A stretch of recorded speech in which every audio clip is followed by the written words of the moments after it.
Bismillahirrahmanirrahim. Assalamualaikum warahmatullahi wabarakatuh. Kaifa halukun? Semoga anak-anak ustazah semuanya selalu dalam keadaan sehat walafiat dan selalu dalam lindungan Allah Subhanahu wa taala. Nah, untuk pertemuan kali ini kita sudah masuk ke tema 5, yaitu tentang pahlawanku. Nah, masuk subtema 1, pembelajaran 1. Nah, coba perhatikan ada 3 gambar.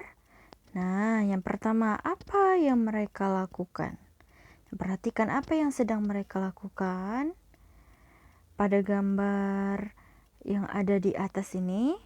Nah, kemudian bagaimana pendapatmu mengenai hal-hal yang ada di gambar itu? Kemudian, hal baik apa yang bisa kita contoh dari gambar yang kita lihat itu? Nah, coba anak-anak perhatikan. Yang pertama gambar apa, kemudian yang kedua gambar apa, dan yang ketiga itu gambar apa. Nah, selanjutnya sifat kepahlawanan juga ditunjukkan pada gambar di atas. Yang pertama, menjenguk teman yang sakit. Nah, itu merupakan sifat kepahlawanan yang peduli terhadap teman. Kemudian belajar dengan tekun dan sungguh-sungguh. Kemudian menolong teman yang mengalami kesusahan. Nah, pahlawan adalah orang-orang yang sangat berjasa, berani dan penuh pengorbanan bagi bangsa, negara, dan agama. Pahlawan juga orang yang sangat gagah berani karena mereka telah rela mempertaruhkan nyawa untuk mempertahankan kemerdekaan. Nah, rasa cinta tanah air dan bangsa ditunjukkan dengan cara yang berbeda. Perjuangan dilakukan oleh para pendidik yang mendirikan sekolah-sekolah rakyat untuk mencerdaskan bangsa. Perjuangan dilakukan juga oleh para diplomat yang berjuang menekan kedudukan pihak penjajah di meja diplomasi. Perjuangan dilakukan juga oleh para pengelola surat kabar dan radio untuk membangkitkan rasa cinta tanah air dan mengorbankan semangat perjuangan kepada masyarakat. Bahkan, perjuangan juga dilakukan oleh para seni atau seniman dan budayawan melalui lagu-lagu perjuangan ciptaan mereka. Nah, di sini anak-anak harus tahu bahwa seorang pahlawan adalah orang yang berjasa, yang penuh keberanian, kemudian mau berkorban demi bangsa, negara, dan agama. Nah, mereka juga rela mati atau mempertaruhkan nyawa mereka untuk mempertahankan kemerdekaan Republik Indonesia. Nah, rasa cinta mereka tidak diucapkan melalui lisan, tetapi mereka tunjukkan dengan dengan cara yang berbeda, menunjukkan langsung bagaimana cara mereka cinta terhadap tanah air mereka, bagaimana rasa cintanya kepada bangsanya. Nah, mereka menunjukkannya dengan perilaku, sikap yang mereka tunjukkan, bukan dengan cara lisan. Nah, begitu. Nah, menolong orang lain dengan ikhlas, berani, dan gigih merupakan sikap yang dimiliki oleh para pahlawan. Nah, untuk menghargai mereka, kamu bisa meneladani sikap kepahlawanannya dalam kehidupan sehari-hari. Nah, bagaimanakah perjuangan para tokoh di masa kerajaan Hindu, Buddha, dan Islam? Nah, bagaimanakah sikap kepahlawanan yang mereka miliki? Nah, di sini ada Raja Purnawarman atau Panji segala raja. Raja Purnawarman mulai memerintah kerajaan Tarumanagara pada tahun 395 Masehi. Pada masa pemerintahannya, ia selalu berjuang untuk rakyatnya. Ia membangun saluran air dan memberantas perompak.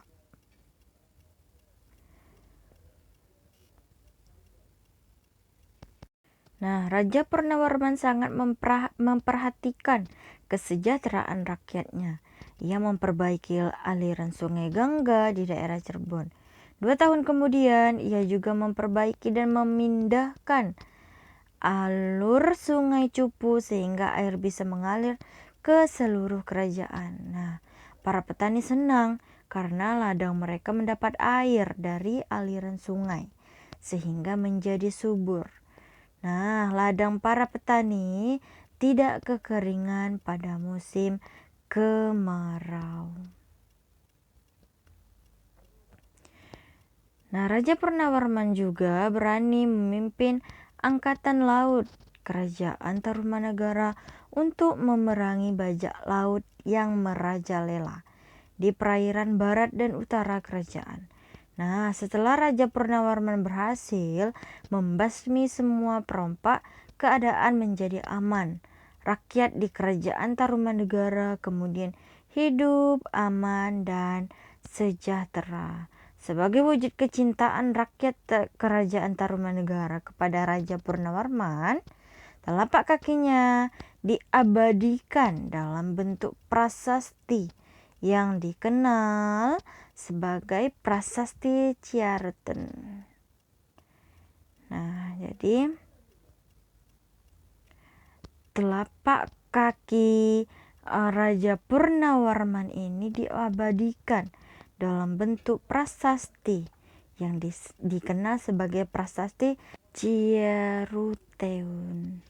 Nah, di sini coba perhatikan, ini adalah gambar Raja Purnawarman. Nah, perjuangan yang dilakukan oleh Raja Purnawarman.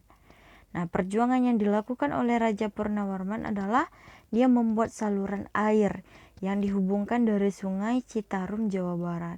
Kemudian beliau juga selalu berjuang untuk rakyatnya.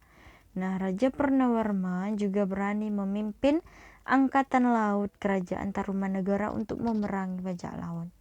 Nah, sikap kepahlawanan yang dimiliki oleh Raja Purnawarman adalah berani dan pantang menyerah, memberantas kejahatan untuk keamanan dan kesejahteraan rakyatnya.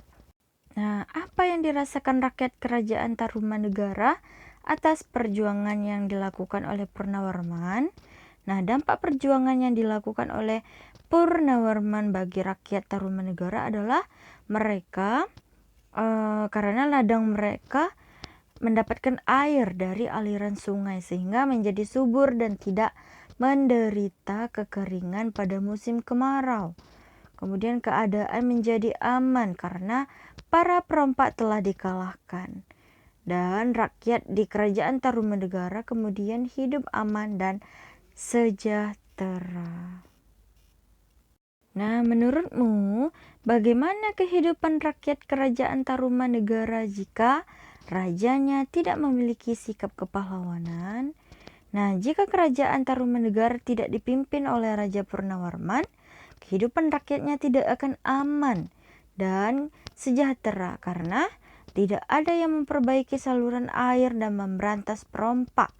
Tetapi mungkin saja akan ada tokoh lain yang melakukan hal tersebut. Nah, selanjutnya perhatikan. Nah, upaya Raja Purnawarman mengatasi banjir. Nah, dia memperkuat tanggul Sungai Cupu yang mengalir sampai ke Subang termasuk wilayah Tarumanegara. Nah, perhatikan. Ini gambaran pertama itu merupakan Candi Cangkuang. Dan kedua ada Prasasti Ciaruteun. Adalah telapak kaki Raja Purnawarman. Nah, jadi Prasasti Ciaruteun ini diabadikan sebagai tempat sejarah. Nah, Nah, berikut adalah beberapa tokoh yang peninggalan kerajaan pada masa kerajaan Hindu, Buddha, dan Islam. Nah, kemudian peninggalan yang mereka wariskan bukan saja benda sejarah, tetapi juga pemikiran dan nilai-nilai perjuangan yang telah menginspirasikan bangsa Indonesia. Yang pertama, ada Sultan Iskandar Muda, Kerajaan Aceh. Kemudian ada Sultan Hasanuddin, mendapat gelar ayam jantan dari timur, dari Kerajaan Goa Tola, Makassar.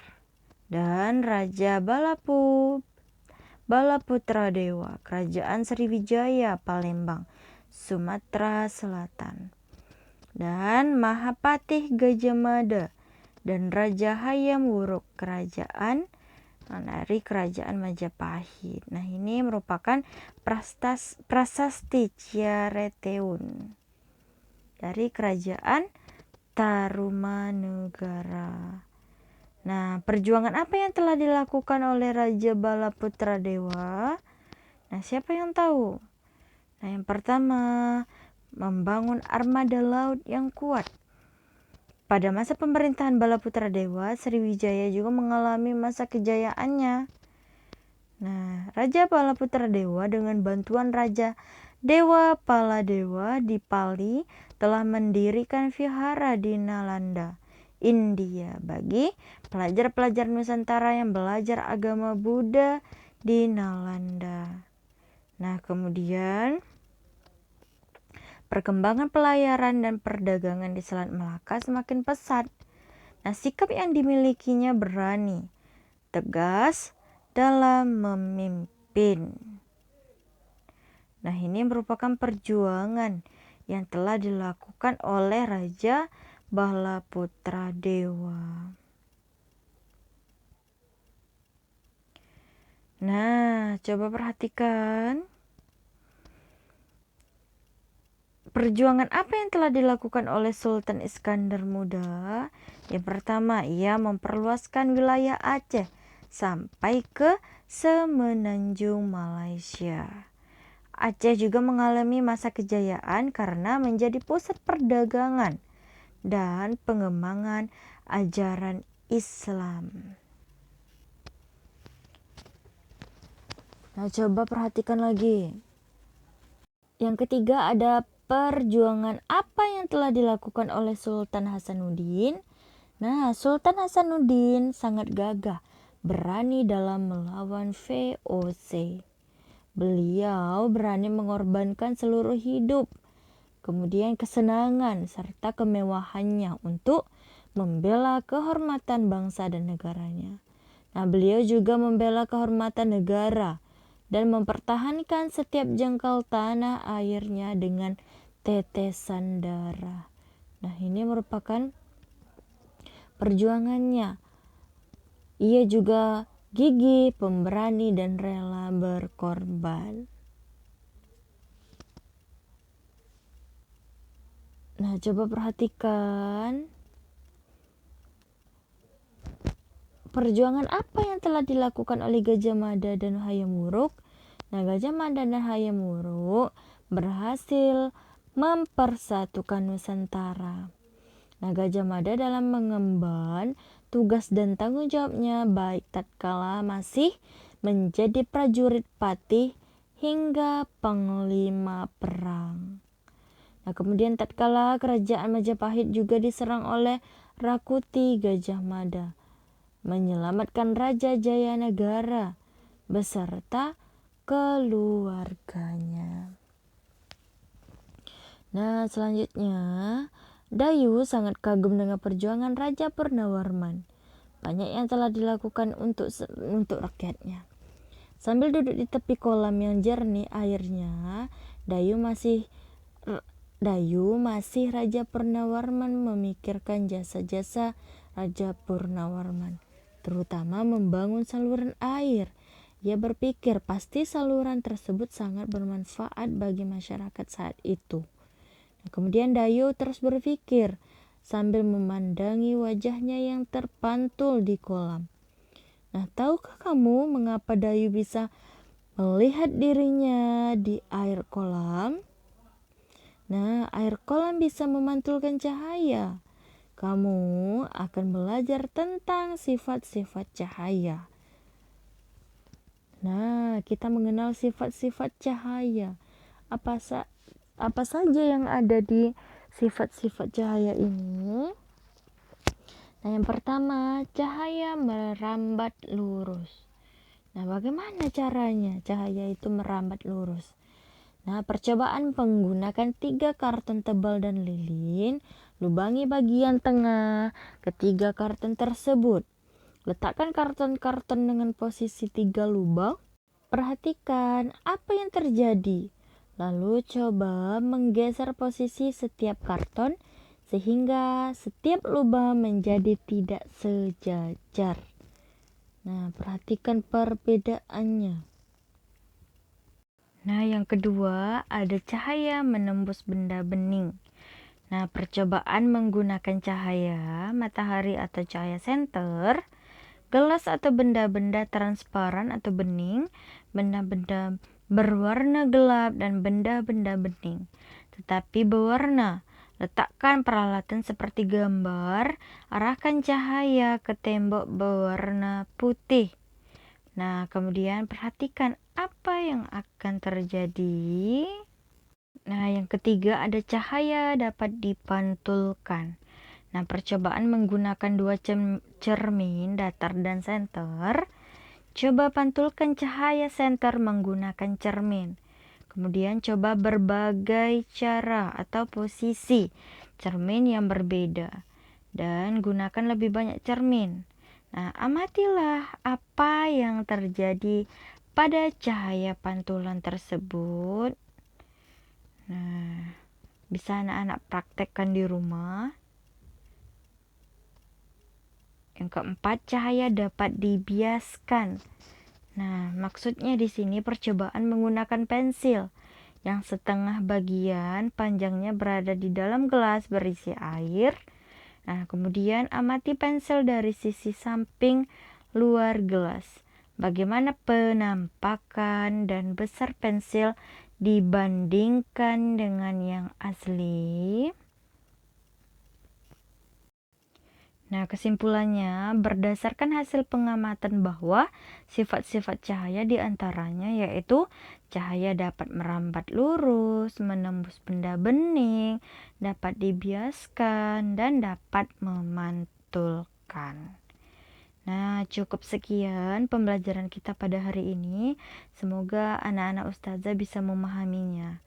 Ustazah tutup dengan Assalamualaikum warahmatullahi wabarakatuh. Semangat belajar untuk anak-anak ustazah semuanya. Ustazah tutup dengan Assalamualaikum warahmatullahi wabarakatuh.